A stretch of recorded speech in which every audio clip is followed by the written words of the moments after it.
Welcome to Crosspointe. Welcome to Crosspointe. Welcome to Crosspointe. We are an inclusive faith community seeking to live out the loving, just, and generous way of Jesus. We are participants in a long tradition that's less concerned with doctrines and dogma that demand total agreement, but a life to be lived, enjoyed, and given away to others. What unites us is a growing awareness that life is precious. That we are made by love in order to love. This community is comprised of and affirms the entire human family. Regardless of race, age, creed, physical abilities, marital or economic status, gender identity, or sexual orientation. So, if you're curious and have come to see, if you are tired and have come to rest, if you are grateful and have come to share, if you are wounded and have come to heal, if you're joyful and have come to celebrate, if you are uprooted and have come to belong, welcome home. Welcome home. Welcome home. Welcome home.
Your heart was tired, feared the worst and felt the fire. Lay it all down, lay it all down. Filled with all those anxious thoughts, and all your doubts became your God. Lay it all down, lay it all down at the feet of Jesus. At the feet of Jesus. Lay it all down, lay it all down, lay it all down, lay it all down. Lay it all down, lay it all down, lay it all down, lay it all down. Lay it all down, lay it all down, lay it all down, lay it all down. At the feet of Jesus. At the feet of Jesus. When we've given up on better days, there are memories we can't erase. Lay it all down, lay it all down. We've come to feel what we can't explain. There's nothing here to ease the pain.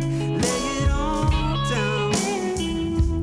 Lay it all down at the feet of Jesus. At the feet of Jesus. Lay it all down, lay it all down, lay it all down, lay it all down. Lay it all down, lay it all down, lay it all down, lay it all down. Lay it all down, lay it all down, lay it all down, lay it all down. At the feet of Jesus. At the feet of Jesus. At the feet of Jesus. At the feet of Jesus.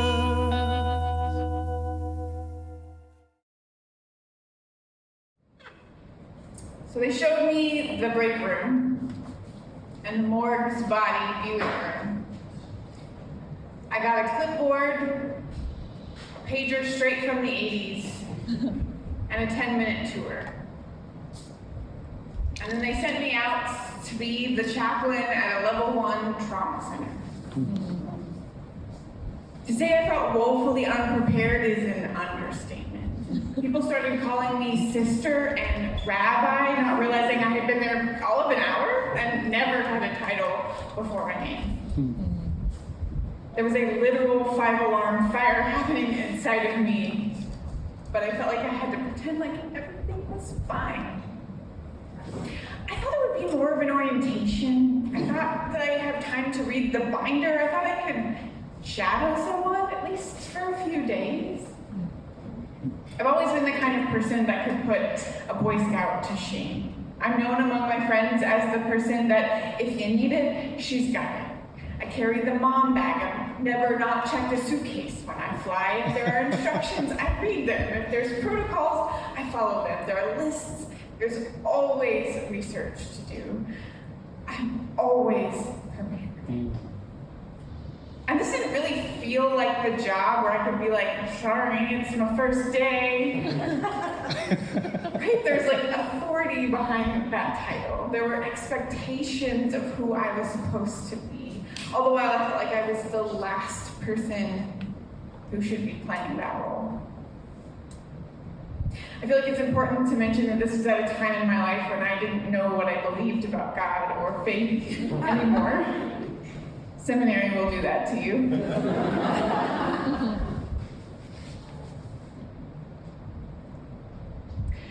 I didn't know what I should say, but I felt so much shame. But I feel like I couldn't admit it at that point, like I was too deep in.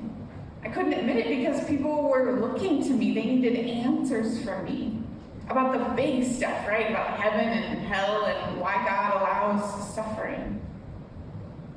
I decided that I needed the right answers that were comforting but not trite, but orthodox enough to not raise any suspicions. And so with that and my clipboard and the pager on my belt, I began to make my way from patient to patient. Sometimes I was there because the patient requested it. Sometimes I was there because the nurse accidentally checked a box and now the patient thinks they're dying. Sometimes I was there because everybody else didn't know what to do. So when in doubt, call the chaplain. They'll know what to do. Spoiler alert, I didn't. I'm a part-time wheelchair user, so many people just confuse me as a rogue patient. I learned pretty quickly that my Yiddish sucked, and I didn't know the rosary. I would literally go home at night and frantically add pocket guides for chaplains to my Amazon cart, okay? I was desperate. I wanted to be prepared. But there are moments, like standing in a busy emergency room as the chaplain, that you can't prepare yourself for. My first page to the emergency room was for a woman who had had a heart attack. The paramedics had revived her, but it wasn't looking good. I stood in the ER lobby for what seemed like forever, waiting for the family to arrive so I could escort them into that dreaded tiny room to wait to speak to the doctor. And they just kept repeating over and over again about how she was fine that morning when they talked to her on the phone. Meanwhile, I just felt like the walls were closing in. The doctor asked if they wanted to see her, but while the family was in the room visiting her, her heart stopped again. And I found myself in the doorway, one foot in a trauma room, while a team performed CPR. And the other foot in the hallway where the family stood weeping behind a curtain. 1 and 2 and 3 and 4 and 5 and 6 and 7 and 8. Somewhere in there where the family decided that this isn't what she would have wanted. So it became my job to shout above the organized chaos and machines. Stop. The family would like you to please stop. And I will never forget how still that room became until the machines flatlined and she was gone. Every bone in my body was fighting back tears. I had to keep it together because I was the chaplain. Everything after that felt like a blur, making sure that the family got the woman's belongings, making sure that information was passed from the family to the nurse so the death certificate was correct and the body went where it was supposed to go. It was past the time for my shift to end, but I stayed until all the loose ends were wrapped up. The family thanked me before they left, but it wasn't until I was walking back to the office that I realized I never offered prayer. I never offered prayer. It's the one thing that even non-religious people in dire moments ask for, and I didn't offer it. It felt like spiritual care 101, and I didn't offer it. The woman was even wearing a cross necklace, and I didn't offer prayer. Felt like I had failed that woman's family, that I had failed her, and I carried that moment with me in so many other moments, like a tally of all the ways that I was a fraud. One day my supervisor came to me and said that a family had sought her out and mentioned me by name, saying how thankful they were for my visit and how wonderful I was with them. And I remember sitting in the office racking my brain because that visit felt pretty routine. And there were other ones too where patients would thank me profusely at times when I felt like I didn't do very much. And yet those were the times that were most impactful for patients and their families. They were the times that I just showed up. The times that I leaned in, that I smiled, that I let some tears fall. They were the moments I didn't have time to prepare for. The times I did less. And I don't say that to minimize the work, because doing less is harder. Stopping to listen, to be present, to be invited into someone's vulnerable space is so much more difficult than a prescripted prayer or a rote conclusion or definitive answer. Silencing those internal fire alarms, that dialogue of what should happen next, is more difficult than any class I could take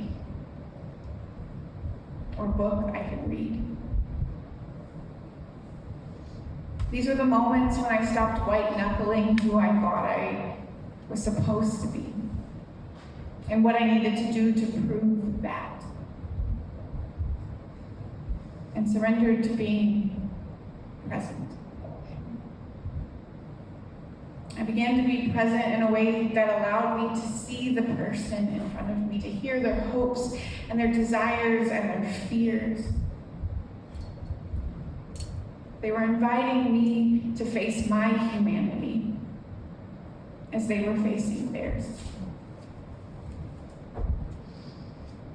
All the other stuff was great, but I realized that what patients needed most from me was to be a physical, breathing reminder that they weren't alone. That even on their darkest day, in their deepest grief, in the most unexpected event, that someone was there to hold it with them. They needed to hear that their thoughts and feelings weren't crazy, that they were more than a diagnosis, that they hadn't been forgotten. That they mattered, that their stories mattered.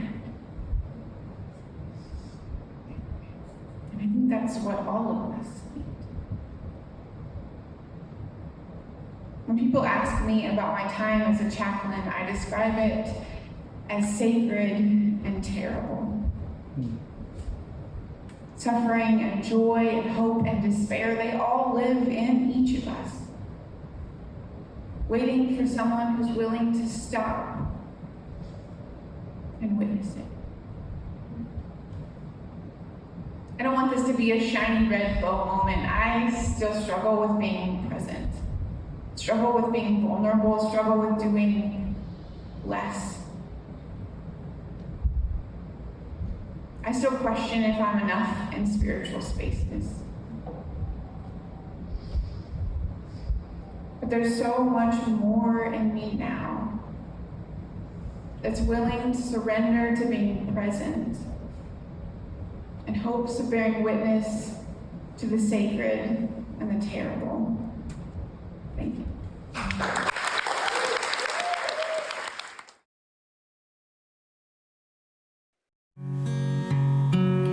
Lord, make me an instrument of peace, an instrument of peace. Lord, make me an instrument of peace, an instrument of peace. Where there is hatred, let me sow love. Where there is darkness, let me sow light. For in the giving we shall receive, and in the dying we're given life. Lord, make me an instrument of peace, an instrument of peace.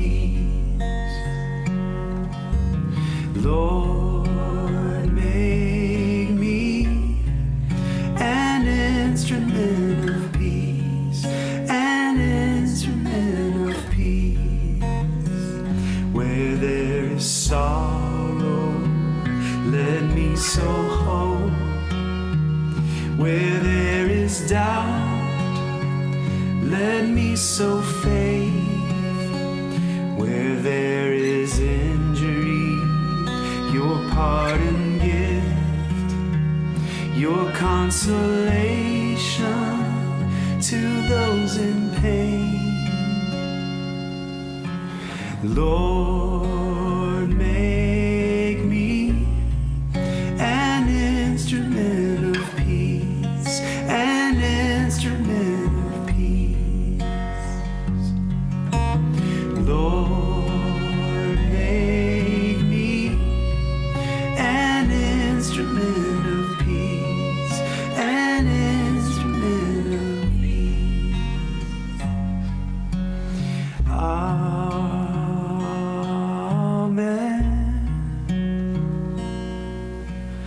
Amen.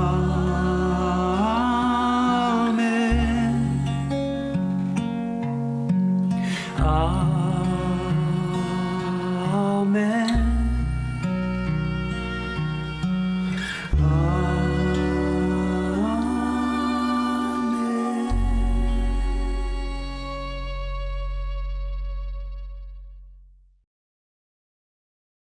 Good morning, Crosspointe. Can you believe that it is already August? We are in the last few remaining weeks of summer, and with time moving so fast, we want to celebrate the end of summer with you. So on Sunday, August 25th, we're hosting the Crosspointe Summer Block Party. Now, if you've been around for a few years, you might remember that we've typically held this after our Sunday morning service.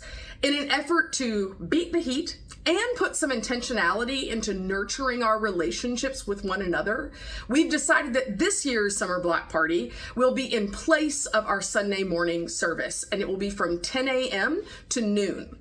It's worth considering that in our country right now, folks are experiencing unprecedented rates of loneliness and isolation. And so we believe that it is, in fact, a good and holy thing for a faith community to be intentional about connecting together. And so this is an all ages event, and there is something for everybody. There are games, live music, water inflatables, and outdoor fun for everyone. Lunch and refreshments are provided, and we'll also enjoy some great music together. And that might just include you. We are inviting and encouraging anyone to sing at the open mic, either accompanying themselves by bringing their own instrument and or with backing by the house band. Also, in order to make all this fun possible, we are going to need lots of volunteers. You can volunteer to serve for just a portion of the block party. You can find more information and the sign up for the open mic or to volunteer at the summer block party on our events page at crosspoint.org/events/summer block party. As summer concludes, we are preparing to kick off our middle and high school life groups at the end of this month. Now, those groups are led by the most amazing volunteers. I am a little biased.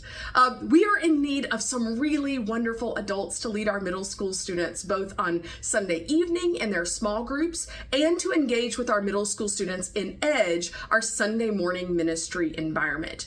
When I talk about leading middle schoolers, I think that sometimes as adults, we think back to our own middle school experience, and we may remember it as a time of social confusion and awkwardness. We likely have some mixed feelings or some shame about that awkwardness and navigating puberty. And so for many of us, I think that makes us want to steer completely clear of all things middle school.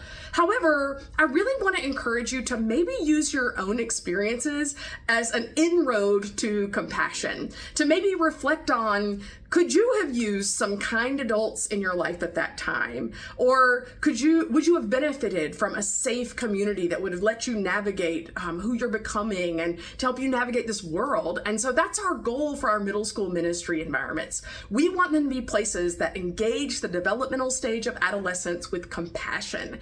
We want our middle school environments at Crosspointe to be places where it's safe to navigate the treacherous waters of adolescence with supportive adults and a community of peers that are trying to figure out what it looks like to follow Jesus with their lives. Now, when you aren't reliving your own middle school years, but instead serving as a leader with middle school students, I think that you will find that often middle school is a really wonderful age group to engage with. Middle school students are able to do the basics independently, and they are beginning to think deeper and in more abstract ways, but for the most part, they don't engage in what we would call risky behaviors that are more typical of high school students. So the opportunity to engage with our middle school students in this meaningful context to shape their understanding of a life of following Jesus is a really beautiful thing. So if you feel a nudge in your heart that maybe that's something that you would like to learn more about, please email us at volunteers@crosspoint.org. I would also encourage you to remember that most of what we do here on Sunday morning is made possible by volunteers. We have lots of ways that you can participate in helping this community thrive. So if middle school is not your vibe, you can serve in children's ministry or as a greeter, on coffee team, and more. If you aren't already serving in some capacity at Crosspointe and you'd like to get connected in that way, again, I encourage you to email us at volunteers@crosspoint.org. Now, some of you may have kids that are in year-round school and they have already been in school for a few weeks. For others of our students, the start of the school year is right around the corner. And we're partnering with Wake Ed Partnership and their program, Tools for Schools, and the Northwest Cary YMCA to collect school supplies for students and classrooms in need. Through the Tools for Schools program, Wake Ed is able to provide classroom supplies for nearly 11,000 teachers in Wake County Public Schools. I can tell you as a former classroom teacher, I cannot begin to capture the difference it makes for a child in need to feel like they are prepared for the school year ahead, just like all of their peers. It also speaks volumes to our educators to see tangible efforts that we support and encourage the work that they're doing daily to educate and shape the next generation. We're able to participate in this generous effort by donating classroom supplies in bins that will be available at the entrance through August 25th. If you'd like more details about what supplies are needed, or if you'd like to order via the Amazon wish list, we encourage you to check out the website for more information. You can find that at crosspoint.org/school supply drive. We are doing so many wonderful things together as a community. Please remember that Crosspointe is sustained by you. We don't have additional sources of income. So everything that we are able to do at Crosspointe is funded by our congregation, both local and far. If you'd like to be part of making all of this happen, we invite you to contribute financially. You can give through stocks, PayPal, mail-in checks, or debit cards by going to crosspoint.org/contribute, or you can text CrosspointeNC to 77977, and you'll have a link sent to your phone, and you can choose following that link how you would like to contribute. Thanks, Crosspointe.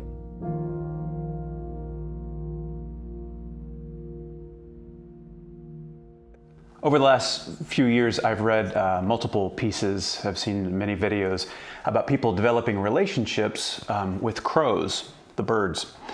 The people would leave them food, establish a pattern that the crows could count on, and then the crows, they start making a regular appearance. And then out of showing gratitude or securing the transaction for the future, the birds, they start to bring these little rewards, little trinkets, shiny rocks, interesting litter, sometimes literal coins. So I got super interested in this and I started trying it. So I'd leave out different foods, dog food or whatever. And they started coming. And they started coming before I got the food out after a while. They would call really loud in the tree over my deck. Dozens and dozens of times. I set out food and they ate it. But they never brought me anything. Like they didn't watch the same videos I did or something because they didn't know what their end of the bargain was, apparently. And one day I'm putting this food on the railing out there, and something occurred to me. This is how prayer often feels for me. Other people outlining in their written works or online describing an experience where they lay out what they're supposed to, and despite not knowing exactly how it's going to go, what it's going to look like, there eventually is this response, and then oohs and ahs follow. And so then I try it, or you and I try it, adding our little variations on it, changing up the place and the frequency and the amount, but always being sincere and trying. And then when it seems to really matter, not getting anything back. And I'm not talking about crows bringing litter. I'm talking about answers to prayer. And maybe you can relate. I mean, maybe the crow story threw you and you're a little distracted by it, but maybe you can relate to the prayer part. I'm betting that you can. It's a safe bet because if you Google prayer, you'll probably get more how to pray or why praying is important. You get more of those than you'll get just recorded prayers to pray along with or something. Countless articles and books and videos, probably 10 have come out while I've been talking. How to pray, why to pray. We as a staff at the church get asked several times a year, will you teach about it? And we have in the past. But I wonder if any of us have considered the interesting implication behind all this how to and why. Why all the tips and strategies and reminders of the importance of praying? Why are so many people saying, here are 3 easy steps, here are the 5 practices, here's the history of prayer, or whatever? It must be because they continue to look for help to do it. And why are they looking for help? Because people are praying. And very many of them are, in their own ways, concluding, or have concluded, it doesn't work. Not like they said. It's not really doing anything. So these dear people are being told, well, no, you got to try it this way. Don't stop. It's important. It works. And if it doesn't work, keep doing it anyway because it's important. I mean, are you a Christian or not? Are you a spiritual person or not? So we keep talking about and learning about prayer because prayer, it's not working like it seems like it's supposed to for something that we're doing so sincerely and have been told is so important and central to what it means to be a person of faith in Jesus. So today, I want to talk a little bit about prayer, and I'm mindful that I am just not going to do this sacred discipline justice. But maybe it'll be just enough to encourage you with what encourages me. And I need encouragement on this topic a lot because frankly, bluntly, prayer, praying, discussions of prayer, reminders to pray, signs in people's yards to pray. Apparently Jesus drives by a lot. Thank you to Jesus, or telling us don't forget to pray. Thoughts and prayers, testimonies about the power of prayer, all of that stuff very often, not always, but very often, it irks the snot out of me. And sometimes I'll be with others in a service in some other church and somebody will start praying and it makes the air feel like it's, the air in the room is ionizing. The lighting and the gravity are changing while they're praying. Something mystical, mysterious happening. Other times, somebody prays and I'm like, what are you doing? Why are you talking like that? You weren't talking like that 5 minutes ago. That's not your voice. And why are you asking the creator of the universe to take requests from you or from me? Like, when has God ever said, oh, good idea, I'm going to start caring about that now? And so maybe you just need to admit that here and now. Maybe prayer is the thing you privately have the least interest in because it's been a big source of disappointment or confusion or grief. And you can admit that if that's your experience. I mean, what in the world would we gain by hiding that if that's true? Piety? If you were told a product was crucial to your well-being, but it wouldn't turn on, you might leave it in your house on a shelf somewhere, but you would conclude sooner or later, this is a faulty product. You might still pray, but you don't really want to think too much about what you're doing when you do it because it just isn't doing what all the books said it would do if you just did it right. You might remember Steve Jobs. He was facing criticism on the iPhone early on. This might have been the first or second one. Users were saying that the signal wasn't very good. When you held it, apparently the antenna was somewhere in the phone where your hand would muffle its signal. And just however you naturally would hold it was bad for it. The antenna was in a bad spot. And his response to the criticism was that there's no problem with the antenna. He said, just avoid holding it in that way. You're doing it wrong. There's no problem with prayer. Your heart's just not in the right place. You're doing it with the wrong motivations. You aren't using the right words. You're too focused on getting what you want or getting it in your timing. Just avoid doing it that way. And so we get a little frustrated or confused or ashamed. I still do. I saw this online a while back. It was on a particular weekend. This woman was looking out into the ocean when she asked God to show a huge whale jump out of the water. And this is what happened. Lord, let me see a whale. Let me see a humongous, massive whale just jump right in front of me. I just want to see a big old... No! Seconds after, a huge whale jumps out of the ocean, while God was probably smiling, watching her reaction. That is undeniably beautiful. I can't imagine being that woman. Like, that's going to stay with her for the rest of her life. I'm sure that changed her. And yet, that same weekend, I saw this video. A friend of mine buried her child. And so which woman prayed more earnestly? Which prayer carried more weight? Which one would you have said yes to or no to? Both? Neither? I mean, I know, and you know, that's not how it works, but I just want to say that out loud because in this particular setting, this is the setting we rarely get to admit. It doesn't work like that unless I'm also going to say, but so do it like this. And then I talk about its power and all this stuff, and then you leave feeling like you have hope to try some new words, or you feel even worse. And I used to do this. I used to tell people, just do it this way, it works. And I had to stop doing it many years ago because I realized I have something like a curse of knowledge in being a pastor for a couple decades. You don't have to be a pastor or even a chaplain to have a curse of knowledge. There are many people who have way more pain and suffering and disappointment intensive vocations that might not even agree with me about this. But this is how it's gone for me. This curse of knowledge that I feel like I finally had to admit I had. I've seen people pray in so many different circumstances. And then after that prayer, sometimes things shift and leave everybody gasping. I can't believe what came of that. But so often, far too often, it seems like I've just seen prayers, earnestly prayed, tearful prayers, bounce right off an ICU ceiling tile. The outcome of the circumstances being so contrary to what was prayed by the friends and the family, the parents, whatever it was so opposite, it almost felt like a taunt.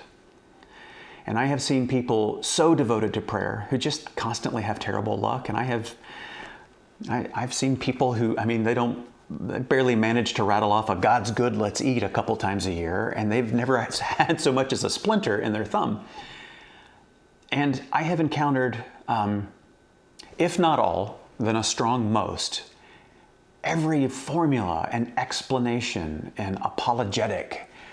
They didn't believe enough. Maybe they were being taught a lesson. You got it. There's God's timing, which, that can be now, 10,000 years from now, and that's still within product specs. Okay. Maybe the whale thing got a green light because it was going to go online, and that's going to lead others to believe and pray. But the mother's prayer, maybe the audience wasn't big enough for that, or sometimes the answer's no, or silence and unwanted outcomes, you can just assume that's a no. So I can pretend to not have experienced first or secondhand what I've experienced, and I can pretend to not know philosophically what I think I know, and I can pretend not to have the data that I have, or I can just be honest with you and tell you I'm still learning, I'm still open, but this is how I and how a lot of people are trying to think about it. Prayer has been a real struggle, has been for me, I bet it has been for you. And I wish it was only a struggle on the level of underperforming crows. I'm so disappointed in the birds. And yet, there's a deep, poetic, unscientific part of me, and probably of you, that still prays. That insists, well, it's not nothing. It insists and it longs, the way you can imagine a walkie-talkie fundamentally understanding in its wiring, by its existence, by it existing at all. Well, there's another end. What would one walkie-talkie be? There's another end. This isn't nothing. And so in my deepest frustration, I come back to the same things over and over, and I wanted to offer a few of them here. And one of them is this. Jesus is recorded in the Gospels as asking to not be crucified.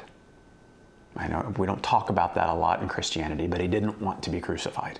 He was super stressed about it. One of the gospel accounts said he was so stressed out about it, he started bleeding from his sweat glands, which is an actual physiological phenomenon for those under a great deal of anxiety. He didn't want to be, he was fully human too, remember? He didn't want it. And if ever a dude could pray, capital D, I'm being responsible, the Son of God surely could pray. Surely he was the prayer. And Matthew 26 presents the scene like this. Jesus said to them, the disciples, "My soul is deeply grieved, even to death." Like, I'm scared to death.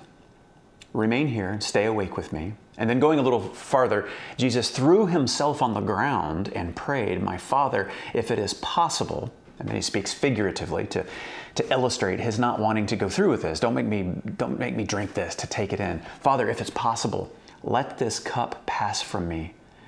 Yet not what I want, but what you want."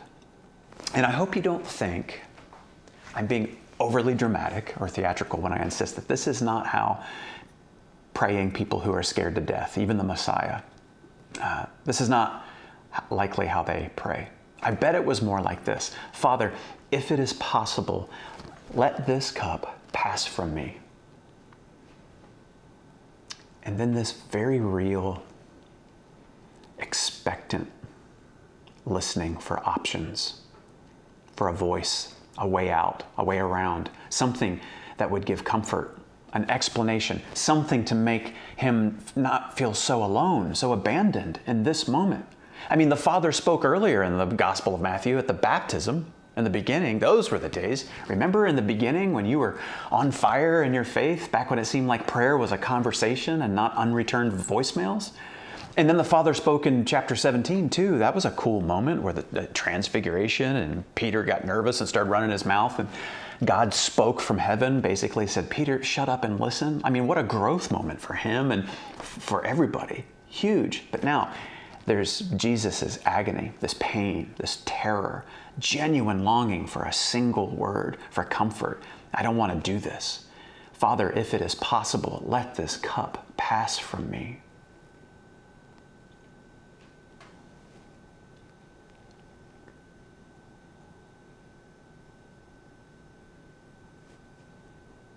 Yeah, not what I want, but what you want. And God the Father doesn't speak, not for the whole rest of the gospel, despite there's far worse coming. God the Father is not recorded as speaking in the rest of the book. Strange as it seems, I'm encouraged by that. When I am in my deepest ruts, and prayer, even as a suggestion, irritates me as much as somebody saying, well, just, sprained ankle, just rub some lawn clippings on it, that'll heal it. It's just, what are you talking about? In those moments, what I remember, I remember Jesus not kneeling, but throwing himself on the ground in the dirt in prayer. And then after a few minutes of not hearing anything, he collects himself, stands up, brushes off the dirt, wipes his nose with his sleeve and says, not what I want, but what you want. Because the implication is that what life and love want is worth getting to the other side of. To get all the way through the thing, especially if you don't have any options. All I can do is trust that love and life is going to make this worth it. When I don't hear answers, I remember Jesus didn't hear answers. So I try to do what I think Jesus does in this scene, and I step into the silent suck best I can, trying to remember that an absence and a muted presence sound exactly the same, but a muted presence is still a presence. What else can I do? Until God becomes more compliant, what choice do I have?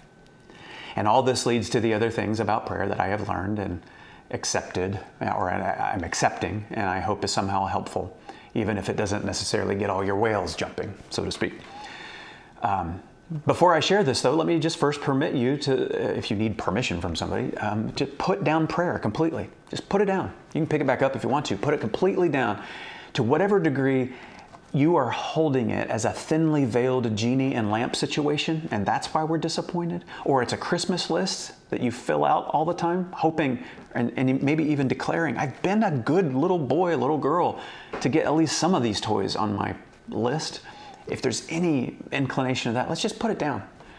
Let's just choose to put that down, and let's see what's left. Because we don't have to say we gave up prayer, even if we gave up on the praying that we have been taught and tried to resuscitate and make work all these years. Because the Apostle Paul said, pray without ceasing. And so he must have meant something that sort of runs in the background as much as the foreground. Something other than events where you close your eyes and you ask for things and then you try to figure out why you're not hearing anything back. He must have meant something else.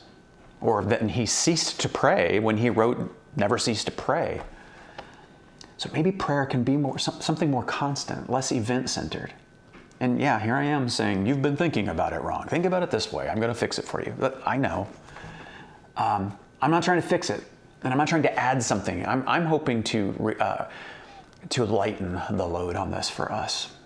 Rather than telling you, put the burden on the other shoulder, dum-dum, I'm saying, what if we take the burden off of us completely? That prayer can be reasonably and biblically and traditionally defined as an awareness, an ongoing noticing, an ongoing sensitivity to the Spirit and to life happening right now, and then living in that awareness, you and I together. That's prayer. And so you'll know you're growing in this awareness because you'll grow in gratitude. You'll grow in awe. If the only prayer you ever say in your entire life is thank you, it will be enough. That's a famous quote from Meister Eckhart. Thank you is enough. Jesus is recorded as giving thanks regarding his food. It wasn't scripted. He just gave thanks. We ask God to bless food now. God, will you bless this? Please, you've got to consecrate this Baconator before it goes into this temple. You can keep doing that if you want to, but it's a strange thing to ask God to bless our food. Just give thanks for it. Give thanks before you eat it. Give thanks again when you're done. Give thanks considering how your food, how it got from there to here. Not as I got to feel guilty for a second because I got to think about how little of a role I played in securing this food and how good I have it compared to others. That's not gratitude. That's guilt. Genuine gratitude, which is sort of the side effect of awareness, and it sort of comes connected to awe, to wow. And this is plenty of prayer. I am thankful because I'm pausing to be here and awake to this, and it's amazing. I get to participate in this. And by the way, this isn't a message about food, but I'll tell you right now, if you want to change and improve your relationship with food in this culture, as well as grow more attuned in your faith, just pause in gratitude and awareness over everything you eat. No guilt, no shame, just pause. Think of the countless steps, the people, the circumstances that made this happen, and just pause and notice it. Give thanks for it. That could be all the praying you ever did, and you would feel so connected. So I'm touching on awe and wow a little bit here. We're going to talk about that more in a few weeks. For now, I want to think about, in light of this awareness thing, I want to think about as a people of love who keep their antenna of awareness up, that ceaseless prayer of attention and sensitivity. How does this relate to how we encounter others? Prayer was part of Jesus' life and part of the lives of those around him. That praying was ritualized, absolutely ritualized. There were numerous prayers that Jewish men and women prayed every day as a matter of habit, a discipline. It kept people connected to their tradition. There's so much we could say about this, and almost all of it would be good. Rituals that keep us tethered to each other, to our history. I often think we don't have enough of those. At least I don't feel like I do. And yet, for many of us, tradition hasn't been enough reason to keep doing something that we otherwise we're just not seeing the value in it like we used to. But Jesus didn't just pray the scripted prayers. He prayed his gratitude. He prayed his desires and his longings. And here's what I take from that, and I hope to give to you or remind you about. He prayed always in the context of his actively seeking to give those prayers space to happen in his own life. Every time Jesus is praying, he is actively, tangibly involved in the prayer succeeding. And I know you're not Jesus, I'm not Jesus, but there's a lesson in that. I think it's accurate to say that he expects the same of those who follow his way to some degree. Once the disciples saw a bunch of hungry people and they said to Jesus, those people are hungry. Jesus, send them away to eat, which is they're requesting something of Jesus. It's almost like a prayer right to his face. You know what Jesus said? You give them something to eat. You figure it out. God, those dear people are so hungry. Yes, correct. What are you going to do about it? Miroslav Volf pointed out that there's something deeply hypocritical about praying for a problem you're unwilling to resolve. Maybe you can't resolve it, but it's at least hypocritical for me to pray about something and refusing to be involved. Or as my friend Rich used to say, you can't lean on a shovel and pray for a hole. So that doesn't mean you don't pray unless you're able to solve what you're praying about. Hear that. But most of reality we're powerless over. I think this wisdom does remind us, though, that praying about things we're not willing to be involved in, that's gossip, right? God, I heard that guy is lonely. Dear Jesus, those kids can't afford school lunch. So maybe prayer can be understood as opening ourselves to gratitude for what already is. Awareness to ourselves and where we are, and the wisdom and conviction to do whatever it is in our power to do about what we are aware of. When's the last time you considered the serenity prayer? It's brilliant. I think it gets snubbed for being so popular. People have it on their fridge. Once it goes up there, it can't be good anymore, right? But encounter it again. Be aware and present to its wisdom. God, grant me the serenity, the peace to accept the things I can't change, the courage to change the things I can, and the wisdom to know the difference. It's brilliant because it's about increased sensitivity to what is, accepting what is, changing what is if love and justice and kindness require that of me because it is, according to love, unacceptable. I can't accept it. And then the ability to discern the difference between what I have to accept and let go of, or what I should accept and yet involve ourselves in terms of bringing love's light. And sometimes this is a prayer you pray before a meeting or a hard conversation, and then it's just, you get from A to Z in 1 hour, one day. This is also a long game prayer. We keep praying it over the years, decades, because we understand that the deepest stuff about what's being changed in us and what we're a part of, it's not an Amazon Prime order. We're praying for something inside us to change how we encounter real life, something profoundly more sensitive and aware than praying for a problem we're unwilling to resolve, or not praying at all, or running headfirst into things without awareness because we only got as far as, well, that should be different. There's a series on Netflix called Earthstorm. It's only a few episodes, and the first one is about tornadoes and storm chasers in the US. Super wild ride, I recommend. And I reached out to the producers because I wanted to get permission to play part of it for you so you could see it, but they never got back to me. So I'm left to assume that the production company is run by crows. But I was moved by it enough to decide that I might try to explain it to you, and then you can go watch it later. So about half an hour into the show, they cover this tornado that hit Mayfield, Kentucky, an F4 tornado. It happened just a few years ago. Unbelievable damage. So many people suffered, loss of property, injuries, several dozen people died. And in the middle of it all, there was this candle factory that was completely demolished, and there were employees inside, and some of them were killed. But there's this woman among the survivors, and her name is Kiana Parsons Perez, and the structure has fallen on them. So with the structure having collapsed on her, she's panicked, and so are those stuck in there with her. Their legs and arms are pinned and twisted. It's just terrifying. She gets on Facebook Live, and she said, I don't know who's watching, but here is what happened, and here is what I and others are experiencing right now, and here's what we're feeling.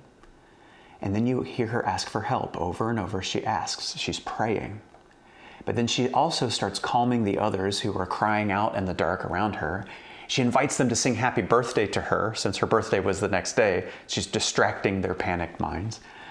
And then those who were watching Facebook Live, powerless to do anything else, they're typing their encouragements to Kiana, their prayers to God for Kiana, and then the workers. And then while all that's happening, rescue crews, who you can assume asked God for courage and strength, they are feverishly cutting through the debris and shouting into the rubble that they're coming, hold on. They're doing what they're able to do. Kiana is praying for what she cannot do for herself, while doing for others what she can do, giving them hope, encouraging them. While powerless observers try to close the distance between them and Kiana and the others by praying and offering hope. And then workers are praying with their hands. They're praying with their tools, alleviating suffering, trying to make things right best they could in the wake of an unimaginable tragedy and chaos. And this, my dear friends, is the entirety of the human experience in one little microcosm. And it's perhaps all we need to know about what real prayer is. We ask for help, we become help. We say prayers with words when there's nothing else to do, but we do prayers with our hands and our influence and our resources and our enactment of love and right making. The rest is details and dogma that you and I haven't been able to continue valuing on this path of Christ's love. And so I wanted to admit, without being clever, I really did have this thought months back and have been sitting with it. Maybe it was the crows who prayed. And since I'm the one with the dog food and the leftover corn, and I'm the one, I don't need prizes, and it just would have made me feel a certain way, but I can find all somewhere else. Maybe I needed to be reminded how often I'm the answer. I'm not God, but I'm the answer. I'm the answerer of prayers. Maybe Christ, who isn't merely a king, but is our teacher, isn't teaching us how to pray so much as teaching us how to answer more of them.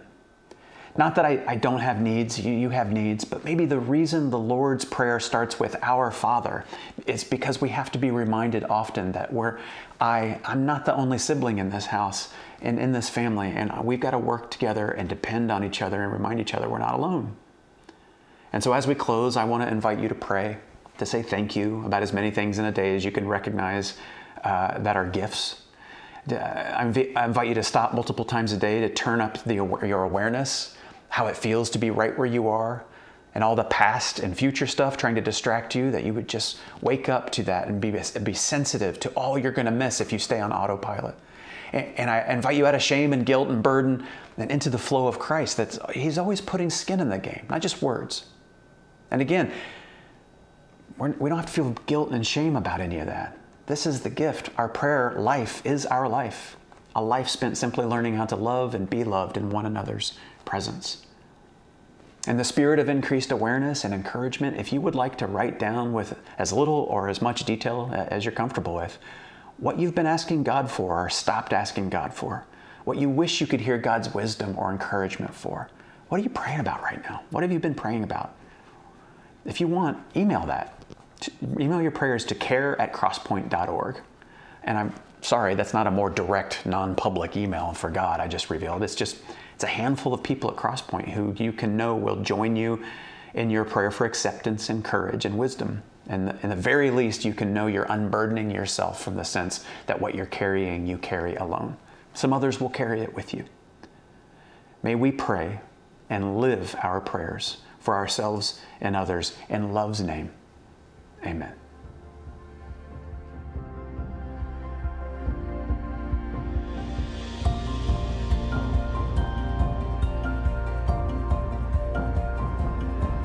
If you would like to know more or get connected to Crosspointe, go to crosspoint.org.